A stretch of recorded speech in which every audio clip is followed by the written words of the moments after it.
Behind these majestic walls lies a world of absolute opulence, but for me, it feels more like a gilded cage. This is the seat of enormous wealth, a duchy that commands respect from the entire empire. And this is the woman who rules it with an iron fist, hidden behind a mask of high society elegance. I sit across from her, my heart racing with every clink of the fine china, trying to maintain my composure.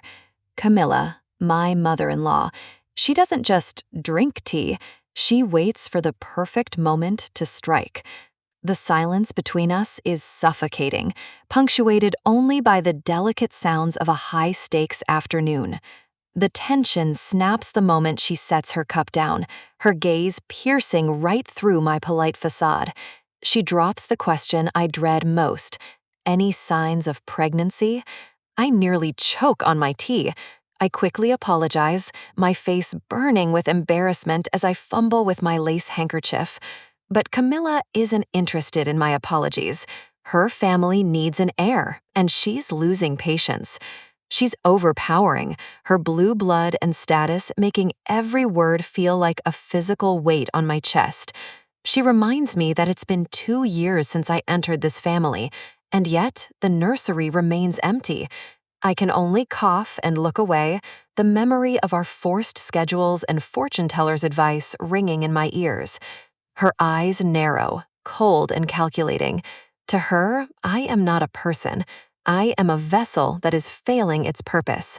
She clenches her fist, reminding me that becoming a duchess wasn't a stroke of luck, it was a transaction. I've heard this story 1,000 times. She never gets tired of reminding me why I was chosen. I was picked because my mother was prolific, because my family had a history of many children. She calls my family fallen and prestigious in the same breath, a backhanded insult meant to keep me in my place. The only reason I tolerate this abuse is the cold reality of the situation I'm trapped in. Her glare is sharp enough to cut, a reminder that my position here is as fragile as the porcelain on the table. She leans in, her voice a low hiss, asking if I've forgotten the deal we made when I signed my life away. I force a smile, though it feels like a mask. Of course I haven't forgotten the contract. I remember the day I signed it, my hand trembling as the quill met the parchment. There was no other choice. My family was desperate, and I was the only currency we had left. But things are different now. I remember my past life, and I know exactly how this story is supposed to end. Camilla scoffs, calling me useless with the casual cruelty of someone who knows they own you. I bite my tongue, unable to tell her the one truth that would shatter her expectations. How can I give her an heir when I've never even shared a bed with her sickly son? I glance at her, the weight of my secret pressing down on me. If she ever finds out the truth, if I get on her bad side, I know exactly what kind of fate awaits a woman in my position. In the novel I remember, the character Celine met a gruesome end, her neck caught in a cold, rough noose. The image of those dangling feet haunts my dreams, a constant reminder of the stakes I'm playing for. Condemned as a poisoner, a wife who killed her own husband? I can feel the chills down my spine. Camilla notices my shivering and asks if I'm cold, her voice devoid of any real concern. She sighs, telling me to take care of myself, not for my sake, but for the sake of the heir I'm supposed to carry. I laugh it off, pretending my mind and body are perfectly healthy, even as I swallow my fear. Suddenly, heavy footsteps echo through the hallway, moving toward the drawing room with urgent speed. Both of us freeze. We know that sound all too well. It's the sound of another crisis unfolding. The door bursts open, and a maid cries out the words that send a shockwave through the room. His Grace has collapsed. The teacup shatters on the floor, tea splashing like a dark omen. Camilla's face pales instantly. Not again. It's the same nightmare, repeating itself over and over. The mansion is thrown into a frantic chaos as the Duke is rushed to his chambers. We all crowd around the bed, the air thick with the smell of medicine and the sound of labored breathing. Armand lies there, his lips parted as he struggles for every gasp of air. His eyes are squeezed shut in pain, sweat beading on his forehead despite the chill in the room. He looks so fragile, so broken, a far cry from the powerful Duke the world thinks he is. He groans in his sleep, his body tensing as the seizure takes hold of him once more. I look down at him, and despite everything, I can't help but think how beautiful he is, even in this state. Camilla reaches out for him, her voice cracking as she calls his name, her composure finally shattered. Duke Armand Ifrit, my husband, a man whose life hangs by the thinnest of threads. His hand shakes on the silk sheets, reaching out blindly for something to hold on to. I reach out and grab his hand, my fingers interlocking with his in a rare moment of contact. We aren't close enough for this kind of intimacy, but in this moment, I can't just stand by and watch. Our relationship is a sham, a contract built on desperation rather than love, but I'm still human. It breaks my heart to see him in such agony, fighting a battle he seems destined to lose. I whisper for him to hang in there, my heart pounding as the doctor works frantically beside us. Suddenly, he squeezes my hand with a strength that catches me completely off guard. I wince as his grip tightens, his fingers digging into mine. Where is this strength coming from? I let out a soft cry of pain, but he doesn't let go. He's holding on to me like I'm his only lifeline. One of the maids bumps into me, telling me I'm in the way and asking me to leave the room. I look at her, my eyes welling with tears. I want to leave, to escape this suffocating room, but I'm trapped by his grip, a silent prisoner to his unconscious desperation. It's Emma, his personal maid. Her coldness toward me is just another layer of the hostility in this house. I tell her I can't leave even if I wanted to. He won't let go of my hand, his grip like iron.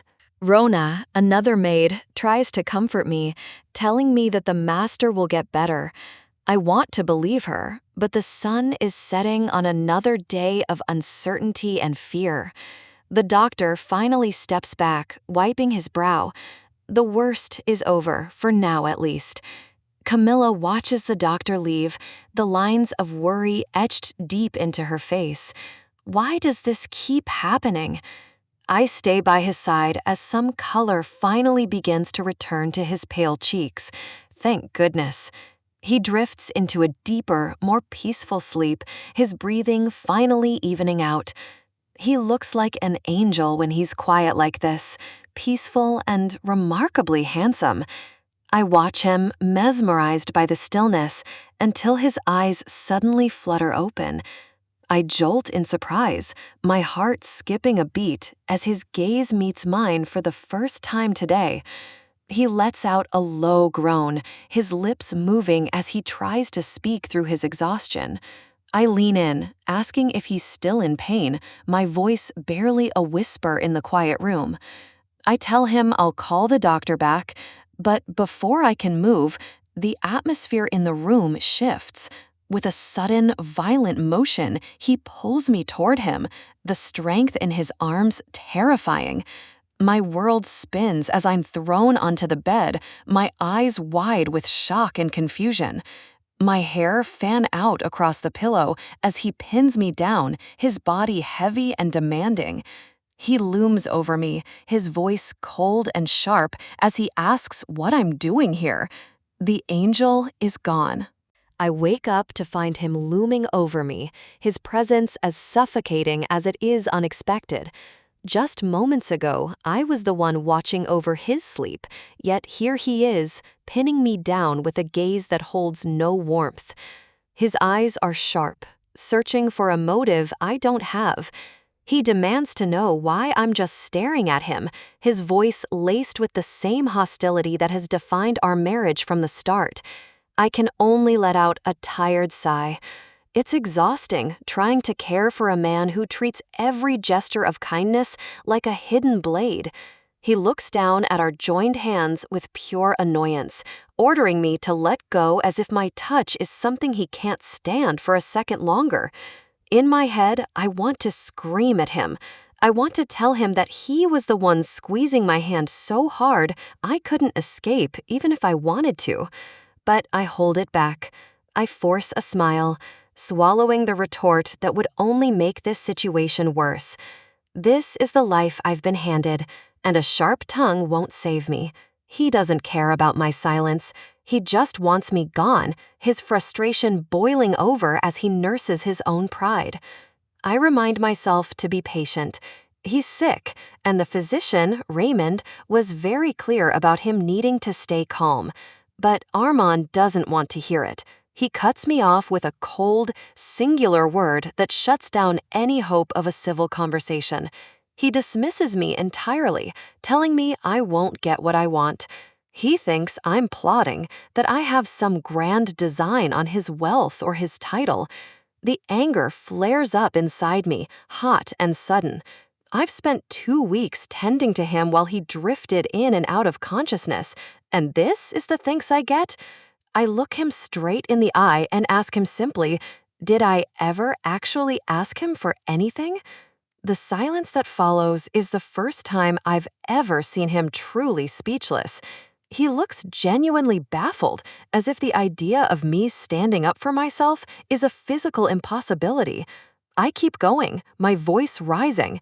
If he has enough energy to yell at me and throw accusations, then surely he has enough energy to take his medicine. He tries to intimidate me with a glare, but that old trick doesn't work anymore. I'm not the same woman who cowered in the corners of this mansion. He glances at the bottle on the table, his suspicion practically tangible. He spent so much time being wary that he's forgotten how to trust. I see the flicker of doubt in his eyes, and it only makes me more determined to see this through.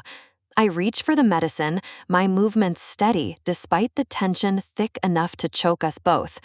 I offer it with a smile that's probably a bit too bright, telling him that getting angry is bad for his health. It's patronizing, and we both know it. He flinches back as I shove the bottle toward him. Does he really think I'm trying to poison him right here in broad daylight? If he's going to act like a stubborn child, then I'll treat him like one. I pop the cork with a definitive click. I step closer, closing the distance between us until he has nowhere left to retreat. If he won't take it himself, I'll have to feed him. I give him my most saccharine, mock-sweet look and tell him to say, "Ah." It's a ridiculous scene, but it's the only way to break through his wall of pride. He looks absolutely horrified. There were rumors that I'd lost my mind during his illness, and in this moment, he clearly believes them to be true. I just keep smiling. Maybe I have lost it. In a house this cold, sanity is overrated anyway. I can see the gears turning in his head.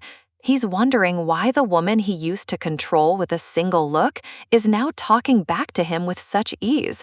He looks so miserable, so utterly defeated by a tiny bottle of red liquid that a part of me actually starts to feel a little sorry for him. In truth, his situation is far worse than I ever realized. He wasn't always this way. He was the commander of the Knights of the Sun, a man at the pinnacle of his glory and strength.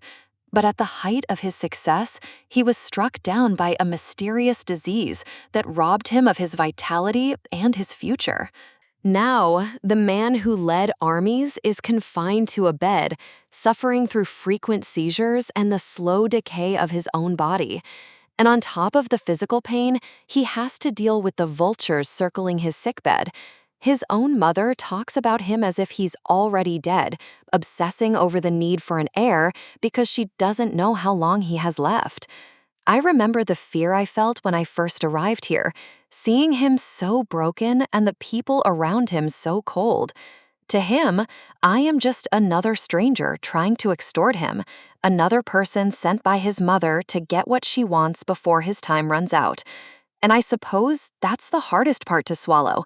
In his eyes, I am the enemy. He glares at me again, the weight of his suspicion heavy in the air. He wants me to feel small, to feel the shame he thinks I should carry. He snaps at me to stop looking at him like that. He hates the pity in my eyes even more than he hates the medicine. I blink, momentarily taken aback. What did I do? I was just lost in thought. But he sees every expression as a personal attack. He accuses me of looking at him like he's about to drop dead at any second. His insecurity is a raw, bleeding wound. Suddenly, he snatches the bottle from my hand. It's a violent, desperate motion, a flash of the strength he used to possess. I gasp, startled by the sudden movement. I didn't think he had that kind of speed left in him. He downs the medicine in a single, aggressive gulp, wine-colored liquid staining his chin as he forces it down like a bitter defeat. He finishes it and wipes his mouth, looking more like a cornered animal than a duke. The medicine might help his body, but it does nothing for the poison in his soul.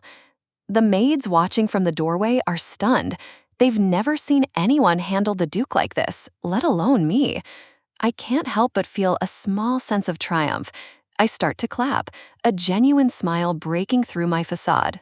Armand looks at me with pure confusion and budding rage. He doesn't know how to handle someone who treats his outbursts with applause. I tell him good job with a cheerful laugh, leaning into the role of the eccentric wife. If he thinks I'm crazy, I might as well enjoy it. The maids quickly look away, terrified of being caught witnessing his humiliation. They know how dangerous his temper can be. He slams his hand down on the table, asking if I'm happy now. He's fuming, his pride bruised more than his body. I simply say yes. He drank his medicine, and that was the goal. Now he wants me to leave, and for once, I'm happy to oblige. He's so demanding, even when he's at his weakest. I keep my expression serene as I prepare to exit the room. I tell him to get some rest, leaving him alone with his anger and his empty bottle. It's a small victory, but in this house, I'll take what I can get. As I walk down the long, silent hallway, the weight of the encounter begins to settle on me. The click of my heels on the stone floor is the only sound in the oppressive quiet. I let out a long, shaky breath. That felt like going through a war. My maid, Rona, looks at me with genuine concern, asking if I'm really all right. She mentions that I've been through this many times before, but even she admits the master goes too far sometimes. I tell her there's nothing I can do. If I were in his shoes, losing everything I worked for, I'd probably be just as bitter. But I have my own family to worry about. Rona asks why I'm so persistent. I look at her and ask if she knows what the other maids call me. The title they've given me behind my back? Lady Surrogate. That's all I am to them, a placeholder, a womb on loan until a better option comes along. Rona tries to deny it, but she's the type who can't lie to save her life. Her face says everything her voice won't. I wave it off, telling her I'm fine. Let them talk.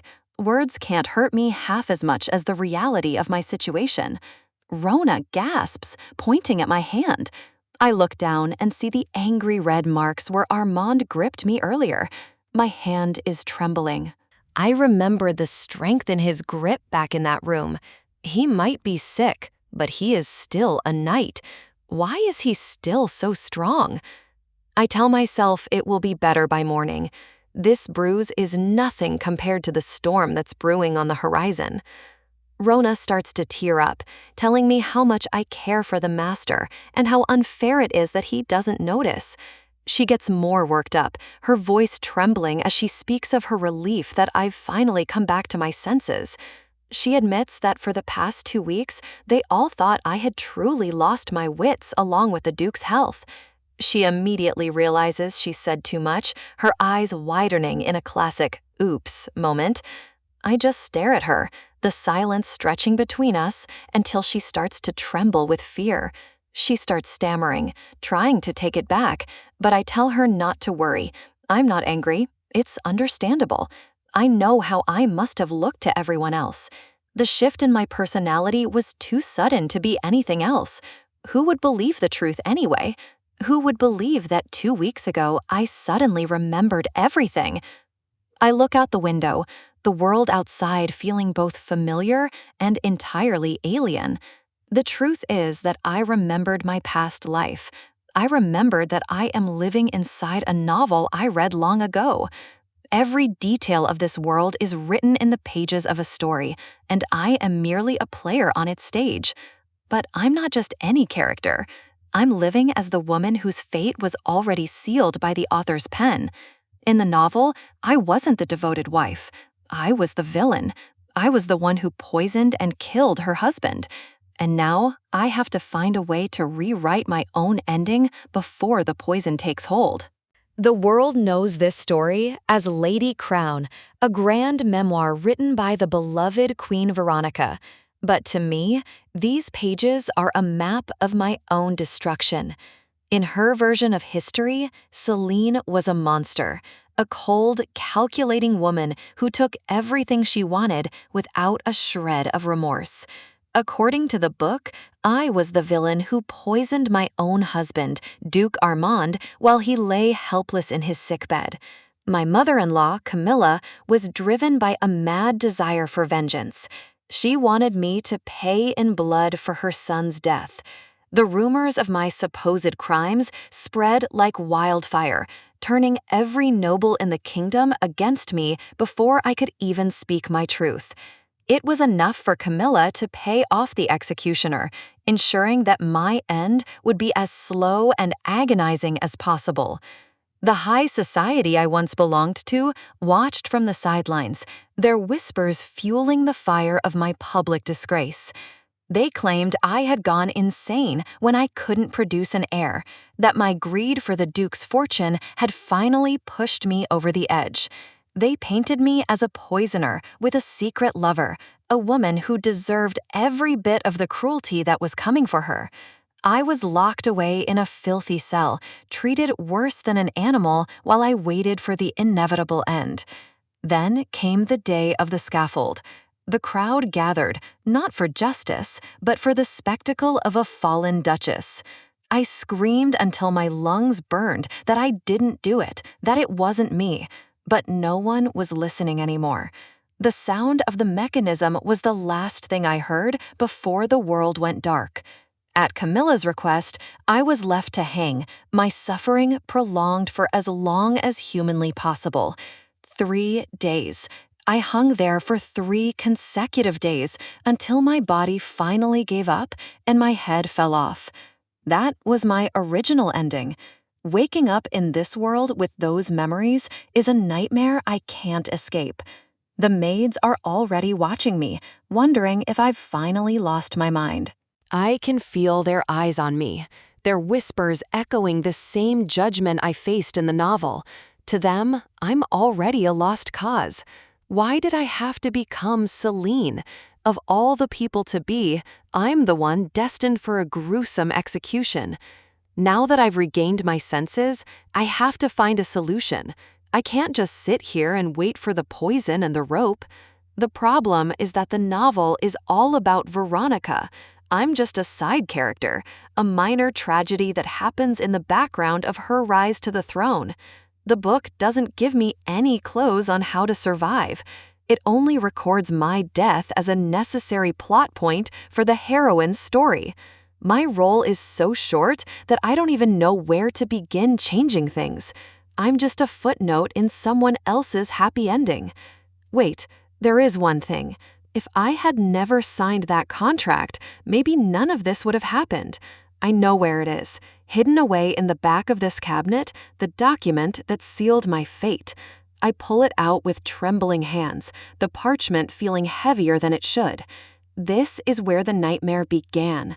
I stare at the words, the ink mocking me with its permanence.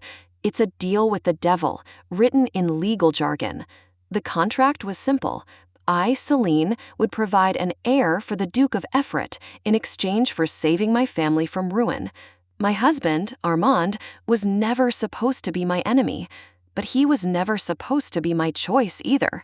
Things weren't always this desperate. There was a time when my family name actually meant something in this kingdom. My father was a wealthy merchant, and we lived a life of comfort and laughter. I had a future back then, one that didn't involve gallows. But wealth is as fragile as glass. My father spent half his life at sea, building an empire that could vanish in a single storm. And that storm eventually came. His ship was lost to a typhoon, taking him and our entire fortune to the bottom of the ocean. The news killed my mother. She went into premature labor from the shock and passed away, leaving me alone with my siblings. The creditors didn't wait for the bodies to get cold. They rushed in like vultures, demanding every cent my father had borrowed. I stood there with my crying siblings, watching our world crumble. I was the eldest. I had to be the one to protect them. I did anything and everything to keep us alive. I took jobs that no noblewoman should ever have to consider. I spent my days cleaning floors and scrubbing the filth of others just to earn a few copper coins for bread. I worked in the heat of restaurant kitchens until I could barely stand, my hands burned and my back aching. I sewed by candlelight until my eyes blurred, taking on any arduous task that would pay even a pittance. I even apprenticed at a pharmacy, learning about herbs and medicines, a skill that the novel would later twist into proof that I was a poisoner. I worked until my hands were raw and blistered, but the debt was a mountain I could never hope to climb. No matter how much I sacrificed, we were still starving. The house was empty, and our hope was running out. When I looked at my younger brother, I saw a future being snuffed out by poverty. He deserved a life, an education, a chance. I realized then that working myself to death wouldn't be enough. I needed a miracle, or a very dangerous opportunity. That opportunity arrived in the form of Duchess Camilla. She didn't come to offer charity, she came to buy a womb. She had heard of my family's reputation for fertility. She looked at me not as a person, but as a biological insurance policy. I was stunned. I was a fallen noble, but the idea of being sold just to produce an heir was more than I could grasp. She was blunt. She needed an heir for her son, and she was willing to pay a high price for my talent. Camilla was desperate. Her son was the only thing standing between her family and the loss of their title. Armand was terminal. He was the sole heir to the dukedom, but he was so ill that his death was considered a certainty. If he died without a son, the family's legacy would vanish with him. The pressure on Camilla was immense. They needed a successor immediately, but no respectable noble family would marry their daughter to a dying man. Camilla was cornered, so she decided to do the next best thing. She looked for someone she could control. She needed a woman with a noble name but no money, someone who wouldn't have the power to say no to her demands. I was the perfect candidate, desperate, indebted, and completely alone in the world. She promised to pay off every debt and guarantee a good life for my siblings. All I had to do was give her a grandson.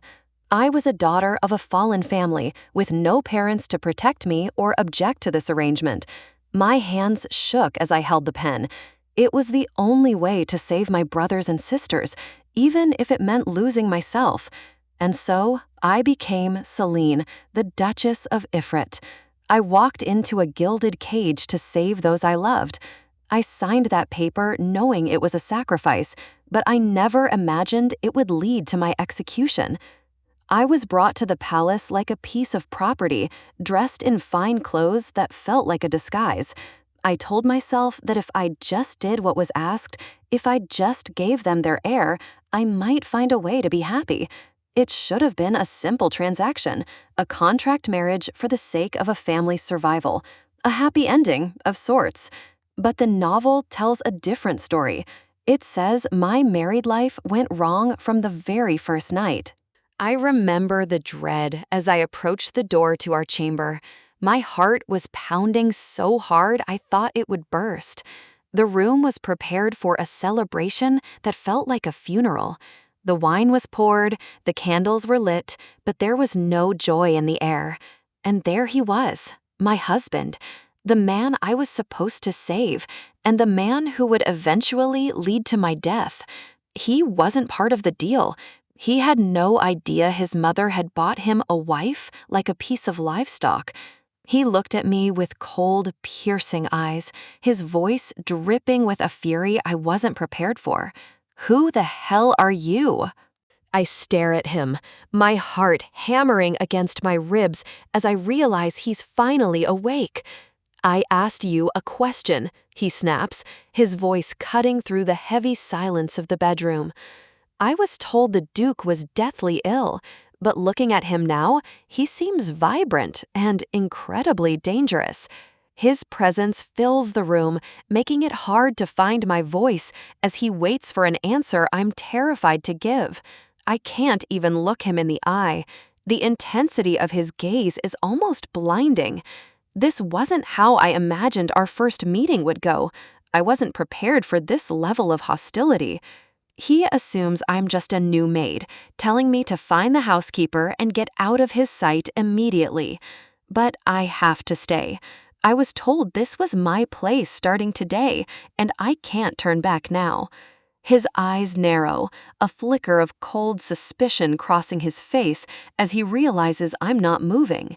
He towers over me, demanding to know why a complete stranger has invaded his private chambers. The words are stuck in my throat, but I know I have to be brave if I want to survive this night. Finally, I blurted out, the one truth he clearly never expected to hear from someone like me. "My wife?" he repeats, the words dripping with cynical disbelief and a touch of mockery.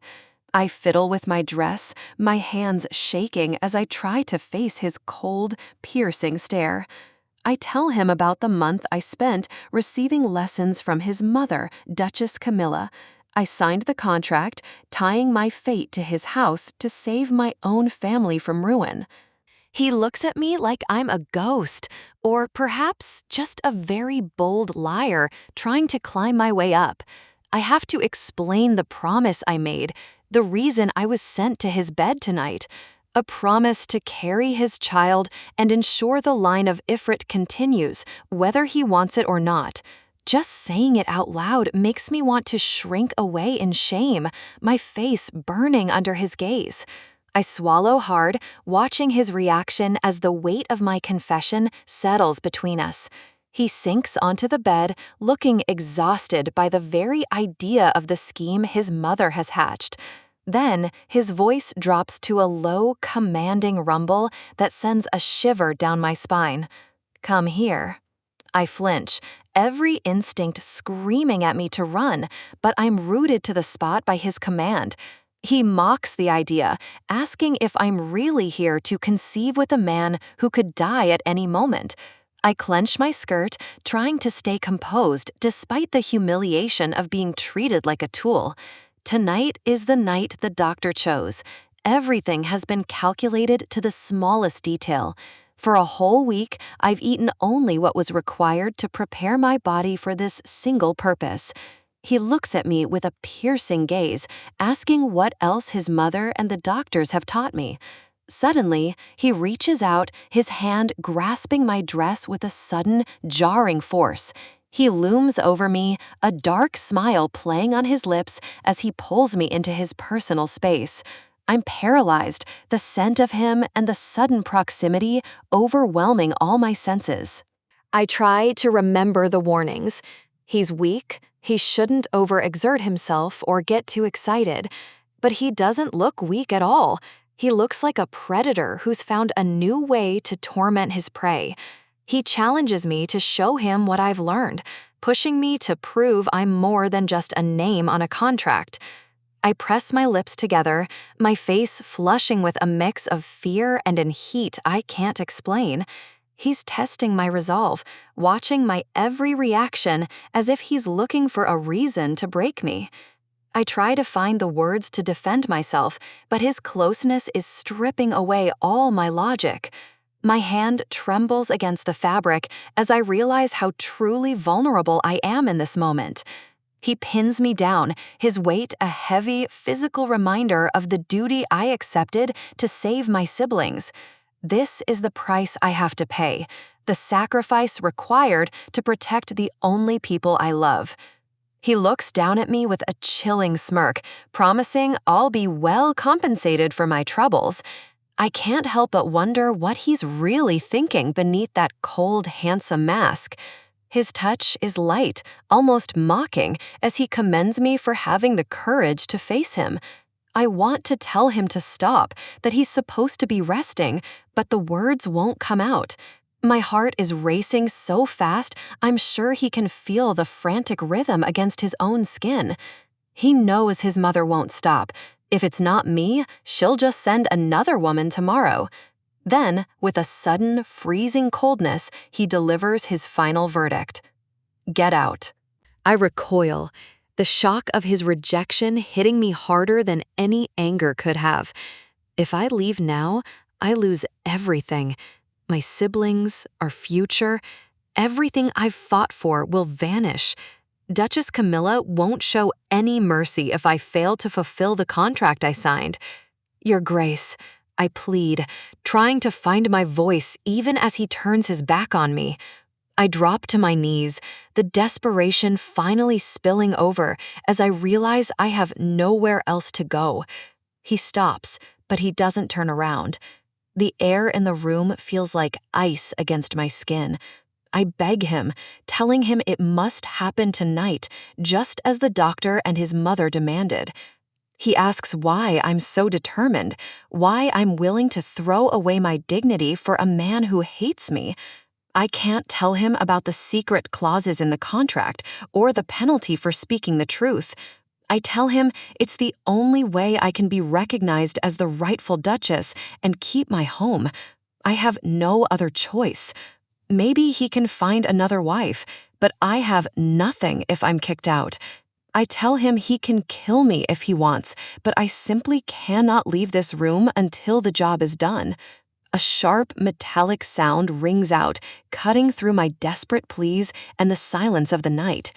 He stands over me, the shadow of a blade catching the dim light of the bedroom lamp. My breath hitches as the cold steel points directly at me. I came here for a marriage, but I found my executioner. My heart hammered against my ribs, certain that this was the end of my short, desperate life. I closed my eyes tight, waiting for the cold strike of steel. But his voice was a low, mocking hum. He told me that if I was truly that terrified, I never should have set foot in a strange man's bedroom. Desperation took over. I begged for my life, invoking the faces of my younger siblings who relied on me to survive. I couldn't die here, not like this. The Duke didn't look moved. He unsheathed his blade with a chilling ring that echoed through the silent chamber, his expression unreadable and cold. I winced, bracing for the impact, my breath catching in my throat as the world seemed to narrow down to the sharp edge of that sword. A sudden, sharp sound sliced through the air. I waited for the pain to bloom, for the darkness to take me. But as I slowly opened one eye, I realized I was still breathing. I was still whole. Red droplets began to spatter against the floor and my white gown. The metallic scent of blood filled the room, sending a jolt of pure, instinctual terror through me. A scream tore from my throat before I could stop it, my hands flying to my mouth in a futile attempt to stifle the sound. He looked at me with clinical detachment, blood dripping from a fresh gash on his own arm. He commanded me to be quiet, his gaze as sharp as the steel he held. I stammered out a question, my mind reeling. Why would he harm himself? What was the purpose of this gruesome display? He told me to keep screaming if I wanted to. Apparently, my terror was actually helping his cause. The maids were stationed just outside the door, listening for any sign of what was supposed to be our first night together. Silence would only breed suspicion. It clicked then. He wasn't going to kill me. He was creating a scene, a bloody, convincing lie to satisfy the expectations of the household. But even as the immediate threat of death faded, a new confusion took its place. Why go to such lengths to avoid the reality of our marriage? He began to unbutton his shirt, moving with a calm that defied the violence of the moment. The flowers in the room felt like a mockery of the tension between us. I couldn't help but gasp as he bared his chest, the sight of his powerful build momentarily distracting me from the bloodstains on his sleeve. He sat on the edge of the bed and asked me to help him wrap the wound. My hands shook as I moved toward him, the roles of hunter and prey shifting into something far more intimate. I pulled the bandage taut, my fingers brushing against his skin. Every touch felt like a spark in a room full of gunpowder. I finally found the courage to ask why he was doing this. Why choose a painful lie over the duty he was expected to perform? He looked at me with a smirk that didn't reach his eyes, asking if I was actually disappointed that he wasn't sleeping with me. My face flushed a deep crimson. I quickly corrected him, but the weight of his gaze made it hard to formulate a coherent thought. He sighed, his voice dropping into a weary tone. He knew his mother, the Duchess, had compensated me well for the sole purpose of producing an heir. His eyes narrowed, searching mine for any sign of the greed he expected to find. He was a man surrounded by people who only wanted something from him. He made it clear that whatever she promised me, I wouldn't be getting it, not from him. He wanted me to keep my mouth shut and play the part. He wanted us to live a lie, a fake marriage with a fake consummation, all to keep the Duchess at bay. He declared with finality that we would not be conceiving a child, not now, not ever. The words were a shield he had built against his own family. I thought of my family, the smiles of my siblings, and the desperate hope of my mother. This contract was supposed to be our salvation. I stammered that I thought he wanted an heir, but he cut me off. That wasn't his wish. It was his mother's obsession. She was so convinced he was on the verge of death that she had shoved a complete stranger into his bedroom just to secure the bloodline. He was disgusted by the desperation of it all. Guilt settled in my stomach like lead. I had only been thinking of my own needs, never stopping to consider how humiliating this was for him. I gripped my skirts, the fabric bunching in my fists. I was a part of the very trap he was trying so hard to escape. The realization hit me hard. I was no better than the people who were exploiting his illness. Tears began to prick at my eyes, blurring the sight of the man I was supposed to trick. He looked at me, genuinely startled by my reaction. He probably expected an argument or a plea for the money, not genuine sorrow. I sobbed out an apology, the weight of my own selfishness crashing down on me. I hadn't been thinking clearly. I had been blinded by my family's debt. How could I have agreed to sell myself like this? Even if we were desperate, I had essentially agreed to exchange a life for money. I remembered the joy on my brother's face when I told him he could go to school, and the way they finally had enough to eat. It was all built on a foundation of lies. I wiped my eyes, trying to find a way out of this moral nightmare. There was no point in just regretting it now. I had to act. I told myself I should go to the Duchess immediately and ask for the marriage to be annulled, even if it meant falling back into the crushing debt of the past. I begged the Duke not to tell his mother about our conversation. I needed time to figure out my next move. I bowed low, my heart heavy with the truth. I promised that I would handle the consequences myself. His response caught me completely off guard. He looked at me with a strange, almost soft expression and said he had no intention of telling her anyway. He gestured to the blood on the sheets. He was doing this for his own reasons, not just to protect me. As far as the rest of the world was concerned, we were enjoying our first night as husband and wife. The illusion was perfect. I stared at him, still not fully understanding his motive. Why would a man like him go through such a charade? He explained that if he didn't pretend we had slept together, his mother would simply keep sending more women to his room. He was using me as a shield, just as much as I was using him for money. We were both prisoners of the Duchess's ambitions. I flinched as the reality of our shared situation sank in.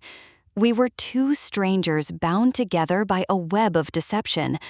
In the morning, the maids would see the stains and report back to the Duchess. The plan was in motion, and there was no turning back. The Duchess would believe she had won. She would believe that the bloodline was secure and the contract would remain valid. I sat on the edge of the bed, the rustle of my skirts the only sound in the room. This was a temporary truce, a fragile peace built on a bloody secret. He told me that this way we would both get what we needed. He got his privacy, and I got my family's survival. It was a cold, efficient trade. Later, alone with my thoughts, I looked over the contract again. My hands were still shaking from the events of that terrifying night. Things had changed. Camilla was putting more pressure on me than I had anticipated, and the stakes were higher than ever. I remembered the novel I had read in my past life. I knew the villain's fate, and I was determined to avoid that horrible death at all costs. I glared at the document, searching for any way out.